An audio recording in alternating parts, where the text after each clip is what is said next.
जगदीश्वरी माता श्री त्रिपुर सुंदरी को प्रणाम करता हूँ। आप सबके हृदय में बसने वाले उस ईश्वर तत्व को मैं प्रणाम करता हूँ। मैं काशी से हूँ, विद्या की नगरी, सर्व विद्या की राजधानी वाराणसी से हूँ मैं। आज जब मुझे सुब्रत जी के द्वारा आमंत्रित किया गया कि गुरुजी आपको चलना है एक शिक्षा के कार्यक्रम में, एक विद्यालय के कार्यक्रम में, वहाँ पर गुरु रविंद्रनाथ टैगोर जी के जन्म जयंती के उपलक्ष्य में हम लोग एक कार्यक्रम कर रहे हैं। मुझे बहुत प्रसन्नता हुई इस विषय की कि गुरु रविंद्रनाथ टैगोर की जयंती इस विद्यालय में मनाई जा रही है। और विद्यालय की परंपरा को जब सुब्रत जी ने बताया, मुझे बहुत ही हर्ष हुआ। ये बड़े आनंद की बात है। और ख़ास तौर से जब हम बच्चों को संबोधित करने जा रहे हैं और गुरुदेव के संदर्भ में, तो जो बच्चों के माता पिता यहाँ पर आए हुए हैं उनसे मैं कुछ बातें साझा करूंगा, आप उसे जरूर ध्यान से सुनिएगा। गुरुदेव का जीवन वृत्त सभी प्रकार से अनुकरणीय है। जब हमारे बच्चे नहीं पढ़ रहे होते हैं, जब छोटे बच्चे जब नहीं पढ़ रहे होते हैं, तो हम विचलित होते हैं कि हमारा बच्चा पढ़ नहीं रहा है, हमारा बच्चा स्कूल में बेहतर नहीं कर रहा है, हमारे बच्चे के अंक अच्छे नहीं आ रहे हैं, स्कूल में उसका परफॉर्मेंस अच्छा नहीं है। इन विषयों के ही जैसे इनके भी पिता परेशान हुए थे। एक बार गुरुदेव की जो प्रारंभिक शिक्षा हुई वह विद्यालयीय शिक्षा कदाचित पूर्ण नहीं हुई। स्कूल ड्रॉप आउट हुए गुरुदेव, कॉलेज ड्रॉप आउट हुए गुरुदेव, स्कूल में परफॉर्मेंस अच्छा नहीं था और टीचर इनकी बहुत पिटाई करते थे। और टीचर की पिटाई के चलते गुरुदेव ने स्कूल जाना छोड़ दिया। गुरुदेव का जन्म बड़े ही संभ्रांत परिवार में हुआ था। इनके दादाजी बहुत बड़े इंडस्ट्रियल उद्योग का काम, इंश्योरेंस का काम, बैंकिंग का काम इनके घर के बड़े व्यापक रूप में होते थे और कई देशों में आपके कारोबार फैले हुए थे। तो ये बड़े संभ्रांत परिवार के थे। तो जब ये स्कूल जाने से मना कर दिए कि मैं विद्यालय में नहीं जाऊंगा, मैं विद्यालय में जाकर के नहीं पढ़ूंगा, तो इनके बड़े भाई ने घर में ट्यूशन की व्यवस्था की और घर में रह करके इन्होंने पढ़ाई किया। अब जब घर में भी पढ़ाई करने लगे, मैं ये बातें इसलिए बता रहा हूं कि जब आपका बच्चा भी पढ़ने से नाराज हो जाए और जब कहे कि मैं पढ़ूंगा नहीं, तो कभी विचलित मत होइएगा। ईश्वर ने सबको एक ही कार्य के लिए नहीं बनाया है। हो सकता है कि उसके पढ़ने की जो अवस्था है वो किसी एक अवस्था विशेष में, उम्र विशेष में जाकर के वो क्लिक कर जाए और वो वहां पर जाकर के कुछ बेहतर कर जाए। तो ये इनके बड़े भाई ने घर में ट्यूशन की व्यवस्था की, पूरी शिक्षा हो रही थी। अब इन्होंने एक नया शगुफा छोड़ा, कहा कि मुझे किताबी ज्ञान में उतनी रुचि नहीं है, मेरे लिए जूडो कराटे का प्रबंध कर दो। मैं जूडो कराटे सीखूंगा, मैं रेसलिंग कुश्ती सीखूंगा, मैं स्विमिंग सीखूंगा। इस तरह के विषयों में इन्होंने अपनी रुचि दिखाई। उसकी भी व्यवस्था घर में ही कर दी गई। भाई, बड़े भाई उस जमाने में आईएएस ऑफिसर बने यूपी में और वो लंदन में रहते थे, तो ये भी गए लंदन पढ़ने के लिए। इनके पिताजी की इच्छा थी कि ये वकील बने। वकील बनने के लिए जब उनको वहां पर एडमिशन दिलाया गया, तो वहां पर भी इन्होंने कॉलेज को छोड़ दिया। कॉलेज को छोड़ करके फिर इन्होंने अपने मन से शिक्षा की कोशिश की। इनकी साहित्य में अद्भुत रुचि थी। हर व्यक्ति के जीवन की रुचि, अभिरुचि भिन्न भिन्न होती है। हम कई बार अपने बच्चे को पढ़ाना चाहते हैं कुछ और वह बनना चाहता है कुछ और। जरा कल्पना करिएगा, लता मंगेशकर जी, अभी वो स्वर्गीय हैं, लता मंगेशकर जी की अभिरुचि शिक्षा में नहीं थी, संगीत में थी। यदि उन्हें शिक्षा से ही जोड़ दिया जाता तो वो कदाचित वो शिक्षा के उस परिपंथ को पूर्ण नहीं कर पाती जितना उन्होंने सुंदर संगीत में किया। ऐसा ही क्रिकेट के जगत में आप देखते हैं सचिन तेंदुलकर, उनकी शिक्षा भी बहुत अच्छी नहीं हुई, लेकिन बहरहाल गुरुदेव की शिक्षा अच्छी हुई। स्कूल की शिक्षा नहीं हुई, कॉलेज की शिक्षा नहीं हुई, लेकिन शिक्षा का जो मूल तत्व है, हमें शिक्षा अवश्य मिलनी चाहिए। शिक्षा जिस प्रकार से भी मिले, जहां भी मिले, वह प्राप्त हो जाना चाहिए। तो मैं ये बतलाना चाहता हूं कि शिक्षा एक स्थान विशेष में मिलेगी। स्कूल में ही बच्चा अच्छा करेगा, क्लास में ही परफॉर्मेंस अच्छा होगा, तो ही हमारा बच्चा अच्छा करेगा, ऐसा नहीं है। यदि आपका बच्चा बहुत बेहतर नहीं कर रहा है तो आप बिल्कुल निराश नहीं हो। थॉमस अल्वा एडिशन का भी उदाहरण दिया जा सकता है। अध्यापक ने लिख करके दे दिया था कि यह बच्चा मंदबुद्धि है, और माँ ने उस चिट को बक्से में छुपा करके रख दिया। एडिसन ने पूछा कि माँ उस कागज पे क्या लिखा है? उन्होंने कहा कि बेटा इस पे लिखा है कि आपका बच्चा बहुत बुद्धिमान है, और वो इतना बुद्धिमान है कि हमारे स्कूल में उसको पढ़ाने की क्षमता नहीं है। एडिसन अपने आप को वाकई उस दिन से बुद्धिमान समझने लगे। और आप जानते हैं कि जो बिजली में जो रोशनी आप देख रहे हैं ये एडिसन का ही आविष्कार है। तो हम कैसे जीवन में समरसता भरते हैं, कैसे हम जीवन में ज्ञान का संचार करते हैं, यह महत्वपूर्ण है। गुरुदेव न केवल एक शिक्षाविद थे, न केवल एक कवि थे, न केवल वो एक समाज सुधारक थे, बल्कि एक सुंदर चित्रकार भी थे, मूर्तिकार भी थे। 2200 से अधिक गीत इन्होंने लिखे, 2800 से अधिक तस्वीरें, चित्र, पेंटिंग्स इनके द्वारा संपादित की गई हैं। आज जो हिंदी सिनेमा आप देख रहे हैं, हिंदी सिनेमा पर भी गुरुदेव का अद्भुत प्रभाव रहा। सत्यजीत रे जो बंगाल के ही थे, सत्यजीत रे जो कि फिल्म निर्माता थे, उन्होंने इनके साहित्य को लेकर के बहुत सारी फिल्में बनाई। मैं एक गीत गुनगुनाऊंगा, आप लोगों को वो गीत याद होगा, छूकर मेरे मन को किया तूने क्या इशारा। ये गीत आप लोग गाते होंगे। इस गीत के पूरी कंपोजिंग गुरुदेव की है।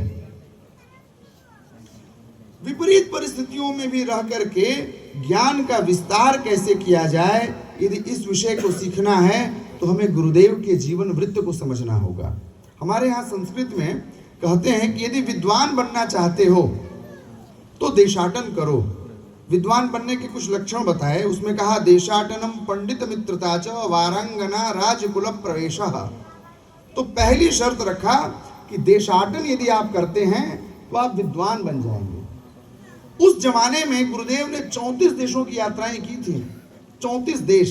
एक देश की जब आप यात्रा करते हैं तो आपका भारत से डिपार्चर और फिर वहां दूसरे देश में जाकर के एंट्री, देश की आना, यानी कि 20 देश की यात्रा करते करते आपका एक पासपोर्ट भर जाता है। 34 देश की यात्रा गुरुदेव ने की। तो देशाटन करिए, घूमिए, भाषाओं को सीखिए। जब गए इंग्लैंड में पढ़ने के लिए, लंदन में जब ये लॉ के स्टूडेंट थे, जब लॉ की पढ़ाई कर रहे थे, तो इन्होंने आयरिश म्यूजिक सीखा, इन्होंने यूरोपियन संगीत सीखा, इंग्लिश संगीत सीखा, और उन सबका मिश्रण करके हिंदुस्तानी संगीत, कर्नाटकी संगीत, आयरिश संगीत, यूरोपियन संगीत, इन सबको मिला करके इन्होंने एक अद्भुत संगीत दिया जिसे आप सब लोग गुनगुनाते हैं। उसका नाम है रविंद्र संगीत। रविंद्र संगीत इतना अद्भुत संगीत है जो कि हिंदुस्तानी संगीत और कर्नाटकी संगीत से भी ऊपर की ख्याति लब्ध प्राप्त किया। बड़ा सुंदर उनका गीत है। इनजस्टिस के खिलाफ जब ये सोशल रिफॉर्म कर रहे थे तो उन्होंने रविंद्र संगीत का एक बड़ा ही सुंदर गीत प्रस्तुत किया था। लिखा भी इन्होंने, कंपोज भी इन्होंने किया, गाया भी इन्होंने। यदि तोर डाक सुने के ना आसे तो वे एकला चलो रे। जब तुम सत्य के पथ पे चल रहे हो और फिर भी तुम्हारी बात कोई नहीं मान रहा है, तो तुम सत्य के पथ का अनुसरण करते हुए अकेले चलो, अवश्य तुम्हारी मंजिल तुम्हारा वर्ण करेगी। तो अद्भुत व्यक्तित्व थे। हमारा यदि किसी के साथ नहीं बनता है तो हम उसके साथ तुरंत अलग हो जाते हैं। होता है ना, अमुक मित्र से हमारे विचार नहीं मेल खाते हैं, भले ही वो चाहे कैसा भी हो हमारा मित्र, हम उससे अलग हो जाते हैं। उस जमाने की बात मैं बता रहा हूं, जिस जमाने में बापू राष्ट्र के पुरोधा कहे जाते थे, उस समय बापू से गुरुदेव के विचार मेल नहीं खाते थे। बापू राष्ट्रवादी थे।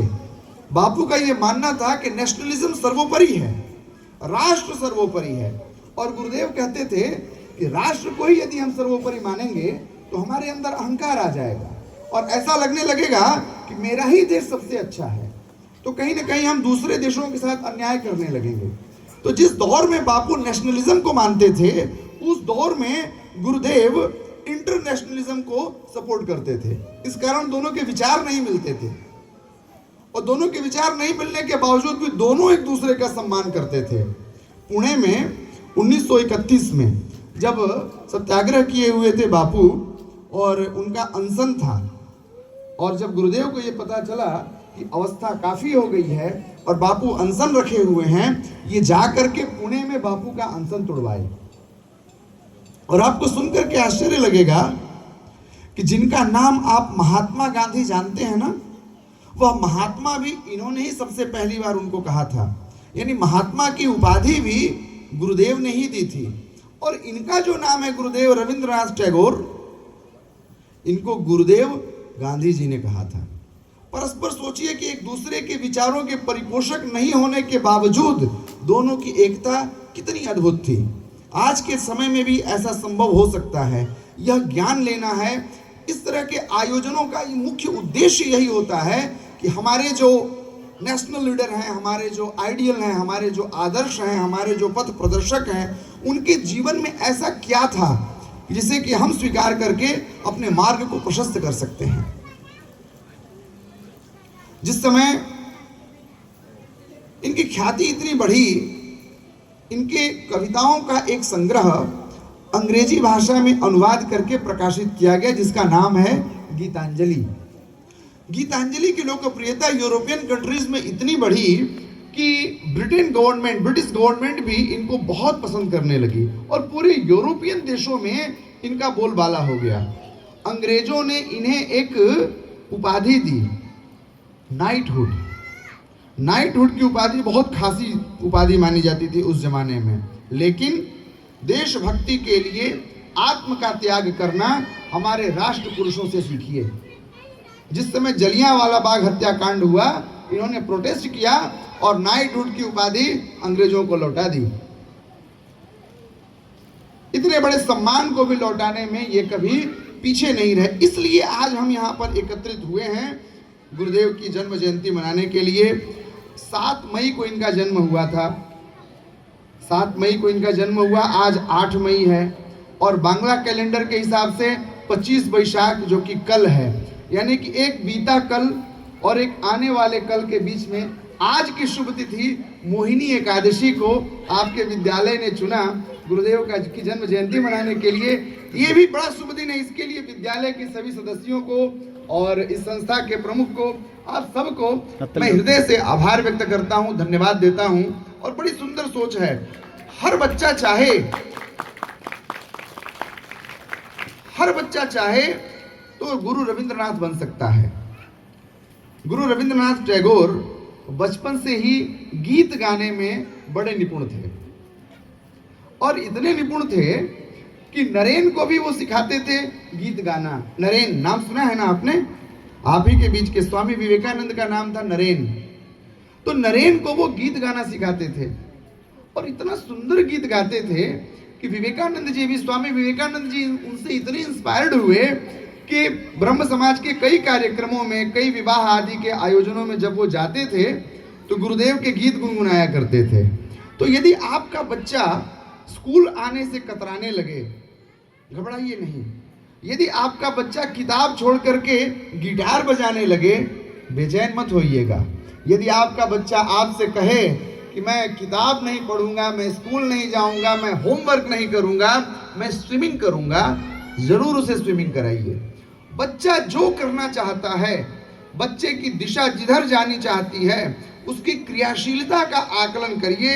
आज के इस कार्यक्रम का मैं समझता हूं कि उद्देश्य यहीं पर परिपूर्ण हो जाएगा कि गुरुदेव के जीवन से सीखिए कि गुरुदेव के अभिभावकों ने कभी भी इनके ऊपर कोई दबाव नहीं दिया, जिसके कारण न केवल भारत के प्रथम व्यक्ति बल्कि समग्र एशिया के प्रथम व्यक्ति सिद्ध हुए जो कि नोबेल पुरस्कार विजेता कहलाए। यदि कदाचित परिवार जबरदस्ती उनका कान पकड़ करके स्कूल चलो क्यों नहीं चलोगे इस तर्ज पर ले आता स्कूल और छोड़ जाता स्कूल, जबरदस्ती वह बेटा कुंठित हो जाता, वह पढ़ नहीं पाता, वह समृद्ध नहीं हो पाता, उसकी मेधा इतनी प्रखर नहीं हो पाती कि वह नोबेल पुरस्कार विजेता बन सके। तो न तज् ज्ञानम न तत्शिल्पम न सा विद्या न सा कला नासौ योगो न तत्कर्म इस महामानव में जो नहीं उपलब्ध है, सब कुछ इसमें उपलब्ध है। अद्भुत लिखा इन्होंने, जनगणमन अधिनायक जय हे भारत भाग्य विधाता, इन्होंने ही लिखा। और फिर आमार सोनार बांग्ला, इनकी रचना है। बड़ी अद्भुत कंपोजिशन, क्या सुंदर। मेरा तो उतना सुंदर कंठ नहीं है और इधर 2 दिनों से मेरा भी गला खराब हो गया है। मुझे बहुत सुंदर लगता है मैं जब गुरुदेव के इस गीत को सुनता हूँ। बांग्ला थोड़ा थोड़ा मुझे समझ में आने लगा है, मैं सुनता हूँ, बड़ा रोमांच होता है। सोचिए कि ये बांग्लादेश के विभाजन के लिए नहीं लिखा गया था। जब अंग्रेजों ने बंगाल का बंटवारा किया, बंगाल का जब विभाजन हुआ, उस समय इन्होंने लिखा कि आमार सोनार बांग्ला। और कितनी सुंदर इसकी हवा है, कितनी सुंदर इसकी जलवायु है, कितनी सुंदर इसकी फसलें हैं, कितनी सुंदर इसका वातावरण है। एक एक विषयों को जब आप सुनेंगे क्रम से तो सच मानिए रोमांच हो जाएगा। आज के आधुनिक दौर में जरा ईयरबड्स लगाइएगा और सुनिएगा आमार सोनार बांग्ला। और एक गीत और मैं आपको छोड़ करके जाता हूँ, द्विजेंद्र लाल का लिखा हुआ है, दोनों धान्य पुष्पे भरा आमादेर ऐ वसुंधरा। इन गीतों को सुनिए, बंगाल की सच्ची माटी की खुशबू मिलेगी। तो गुरुदेव की रचना में बंगाल की सुगंधी प्राप्त होती है और सही मायने में जीवन उसी का सफल हुआ जो अपनी मिट्टी से प्यार किया। कुछ लोगों ने आरोप लगाया कि जनगणमन अधिनायक जय है इन्होंने जॉर्ज पंचम के लिए लिखा। जो व्यक्ति जॉर्ज पंचम के लिए लिख सकता है, वह व्यक्ति नाइटहुड की उपाधि को सरेंडर करेगा क्या? ऐसा संभव है क्या? नाइटहुड यानी आज का भारत रत्न, जो आपकी सरकार जो भारत रत्न देती है ना, उस जमाने का नाइटहुड था, उसको इन्होंने सरेंडर किया। तो इस तरह के आरोप को झेलिए, बच्चों के साथ मित्रवत व्यवहार करिए। बच्चा जैसा चाहता है वैसा ही उसके साथ व्यवहार करिए। स्कूल आना चाहता है, स्कूल आने दीजिए, प्रेरित करिए स्कूल लाने के लिए। नहीं आना चाहता है, थोड़ा इंतजार कर लीजिए। फिर भी नहीं आना चाहता है, उसके पढ़ने की माकूल व्यवस्था करिए। चींटी की क्षमता है पेड़ पे चढ़ना और हाथी की क्षमता है जल को सोखना।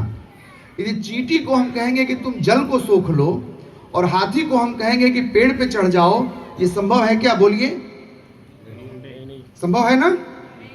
नहीं है ना संभव। ठीक ऐसा ही ये हमारे नन्हे मुन्ने जो फुलवारी की जो कलियां हैं ना, इनके साथ भी ऐसा ही है। हर कोई व्यक्ति भगवान ने बनाया है, सबकी अपनी अपनी योग्यता है, सबकी अपनी अपनी क्षमता है। कदाचित ये वकील बन गए होते, लंदन में वकालत की शिक्षा पूरी करके वो बैरिस्टर बन गए होते, बार एट लॉ कर रहे थे, तो आज ये गीतांजलि नहीं लिख पाते, आज ये गोरा नहीं लिख पाते, आज ये जनगणमन अधिनायक के प्रणेता नहीं हो पाते, सत्यजीत रे को काबुली वाला नहीं मिल पाता, चोखेर बाली नहीं मिल पाता सत्यजीत रे को, है ना? इसलिए अपने बच्चों में छुपी हुई प्रतिभा को ढूंढिए। कदाचित आज के इस विद्यालय के कार्यक्रम का उद्देश्य यही है, महापुरुषों की जन्म जयंती को मनाने का उद्देश्य यही है कि बच्चों में छुपी हुई प्रतिभा को हम खोजें। देश नायक की उपाधि दी इन्होंने नेताजी सुभाष चंद्र बोस को, देश का नायक उन्होंने कहा। एक अद्भुत उस दौर के स्वरूप में समझिए कि कितना सुंदर व्यक्तित्व, कि मैं अपने शब्दों में यदि परिभाषित करना चाहता हूं सर, रविंद्रनाथ टैगोर को यदि मैं परिभाषित करूं तो नेताजी का व्यक्तित्व और गांधी जी का व्यक्तित्व, दोनों के व्यक्तित्व को मिला करके यदि कोई एक व्यक्तित्व का निर्माण किया जाए तो वह होंगे गुरुदेव रविंद्रनाथ टैगोर। तो ऐसे महामानव को मैं आज उनके जन्म जयंती के अवसर पर प्रणाम करता हूं। और हमारी सनातन परंपरा में मोहिनी एकादशी का बड़ा महत्व है। आज के दिन इतना सुंदर कार्यक्रम आयोजित करने के लिए विद्यालय परिवार को हृदय की गहराई से बहुत बहुत धन्यवाद, आभार। और आचार्य होने के नाते खूब आशीर्वाद, आपका विद्यालय खूब फले फूले आगे बढ़े। और आप सभी नन्हे मुन्ने बच्चों को भी मेरा आशीर्वाद, और इनके साथ जो इनकी माताएं, जो इनके पिता, जो इनके भाई बंधु आए हैं, आप सबको आभार। और भी जो हमारे यहाँ पर संगीत वाद्य वाले जो सहयोगी हैं, आप सबको भी खूब आभार। पुनः मिलते हैं। इन शब्दों के साथ मैं अपनी वाणी को विराम देता हूँ। जय श्री कृष्णा। एक बार मेरे साथ बोलिए, त्रिपुर सुंदरी माता की नमः, पार्वती पतये, हर हर महादेव।